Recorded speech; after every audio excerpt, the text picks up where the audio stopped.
अस्सलाम वालेकुम प्यारी यूट्यूब फैमिली, कैसे हैं आप सब। उम्मीद के साथ कि आप सब ठीक होंगे। खुदा करे आप हमेशा ठीक रहें, तरोताज़ा और तंदुरुस्त। तो जी आज जो है ना, आज दादू आप लोगों के साथ जो शेयर करने लगी हैं वो एक कहानी समझने। और कहानी भी ऐसे है कि जब मैं सर्विस में थी तो ये तब की बात है। और मेरी नानी बीमार हो गई और सख्त बीमार थी। अच्छा, जब वो बीमार हुई तो ज़ाहिर बुज़ुर्गी में तो बीमारी चलती रहती है। तो खैर मैं नहीं जा सकी, मेरी नाइट ड्यूटी थी और मैंने कोई लीव शिव की कोई ऐसी वो नहीं, फरमाइश नहीं की कि मुझे जाना है अपनी नानी को पूछने। तो लेकिन कुछ दिनों में नानी की डेथ हो गई। तो जब डेथ हुई तो ज़ाहिर है फिर नानियों से मोहब्बत भी होती है, नानियों दादियों से मोहब्बत होती है। तो डेथ होने के बाद जब मैं अपनी सीनियर के पास गई, अपनी मैम के पास गई कि मुझे लीव चाहिए, मेरी नानी की डेथ हो गई। और मैंने बहुत ज़्यादा लीव भी नहीं मांगी, मैंने सिर्फ 3 दिन की लीव मांगी। तो मेरे साथ मेरी एक बहुत सीनियर कोलीग थी और बहुत सीनियर थी मुझसे। तो वो कहने लगी, अच्छा ऐसा है कि ना मैं तुम्हारी जगह तुम्हें रिलीव कर देती हूँ, तो मैं तुम्हारी जगह ड्यूटी कर लूँगी। हालांकि वो इतनी सीनियर थी, उनके बनता नहीं था। जब आप जॉब में होते हैं तो अरेंजमेंट मैनेजमेंट करना ये एडमिनिस्ट्रेशन का काम होता है। लेकिन फिर भी हम लोग इतना कोऑपरेट करते थे कि चलो आपस में कर लेते हैं ताकि हमारी मैम को परेशानी ना हो। तो मैम ने जी मुझे बहुत बुरी तरह से डांट दी और कहती हैं कि तुम्हारी नानी की अब भी डेथ नहीं होनी थी। तो क्या मतलब है, नानी की डेथ अब भी नहीं होनी थी। मैंने कहा है, मैं लीव लेने आई हूँ, मैं काफ़ी सदमे में थी, शायद नानी की डेथ हुई थी। और मुझे ये था कि चलो मैं अपनी माँ के पास भी चली जाऊँगी। और ये तकरीबन कब की बात है, मैं इतनी मैच्योर भी नहीं थी। और मेरा बड़ा वाला बेटा जो है ना वो था कोई 3-4 साल का था, 3-4 साल का, यानी कि 24 साल या 23 साल पुरानी बात बता रही हूँ। 20 साल लगा ले, 20-23 साल इस तरह कुछ पुरानी बात है।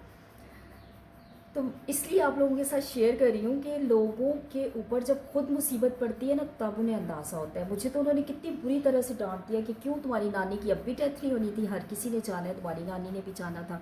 तो मैं खैर रोते धोते वापस आ गई। अब मैं उनके साथ क्या बहस करती, उस वक्त मैं मतलब मैं कोई ऐसा स्टेप भी नहीं ले सकती, मिसबिहेव तो हम कर ही नहीं सकते थे।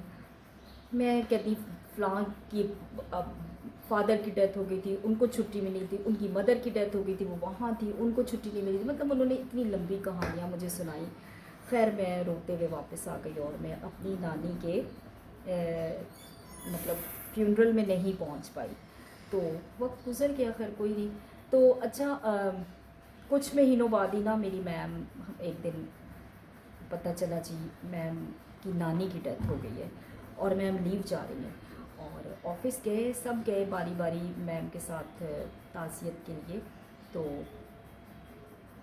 जब हम गए तो मैम तो रो रो के, मैम का बुरा हाल, इतना बुरा हाल। हालांकि वो मुझसे शायद, मैं अगर उस वक्त, मेरी एज अगर उस वक्त थी 30 या 25 लगा लें, या 30 से कम ही थी। तो मैम जो थी ना वो कम अज़ कम 50 के करीब थी, 50 से भी अबाव थी।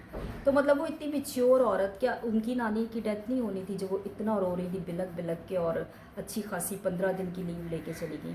तो ये बात शेयर करने का मकसद ये नहीं है कि मैं वो अपना बताना चाह रही हूँ कि ये मेरे साथ जुल्म हुआ था, नहीं।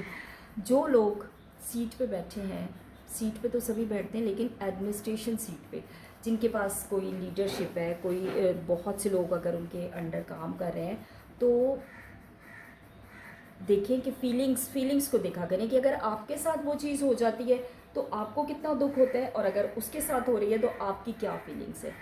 कभी एम्पैथेटिक होके हमें सोचना चाहिए। हम लोग एम्पैथेटिक नहीं होते हैं।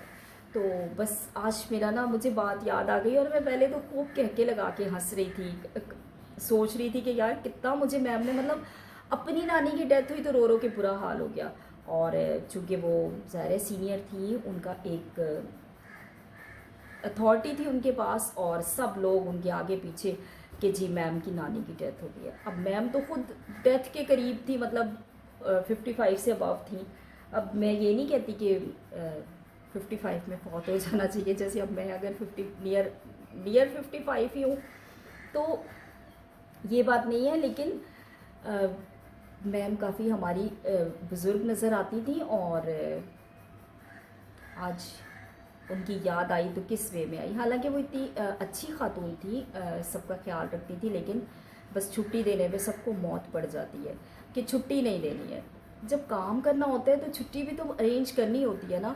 तो अगर आप लोगों में से कोई भी एडमिनिस्ट्रेशन में है या कोई भी ऐसी पोस्ट पे है तो प्लीज़ एम्पैथेटिक होकर हमें सोचना चाहिए, और प्लीज़ कमेंट में बताइएगा कि आपको हंसी आ रही है या अफसोस हो रहा है। अगर मतलब अगर आपके जूनियर की नानी फौत हो जाए तो नानी को तो फौत होना ही था, अब भी नहीं फौत होती वो।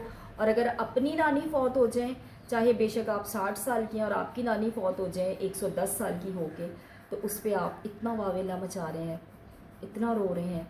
तो बस आप लोगों को अगर मेरी बात ये अच्छी लगे कि अपने जूनियर्स के साथ इस तरह नहीं करना चाहिए, तो कमेंट में ज़रूर बताइएगा, पॉजिटिव या नेगेटिव। ठीक है, ओके जी, अल्लाह हाफिज़, अपना ख्याल रखिएगा, दुआओं में याद रखिएगा, आप मेरी दुआओं में शामिल रहेंगे। परवरदिगार हम सबको कामयाब करें। और बहुत शुक्रिया आप लोगों के अच्छी एप्रिसिएशन का, अच्छे अच्छे कमेंट्स का, और आप लोग बहुत सपोर्ट कर रहे हैं, बहुत शुक्रिया। अल्लाह हाफिज़।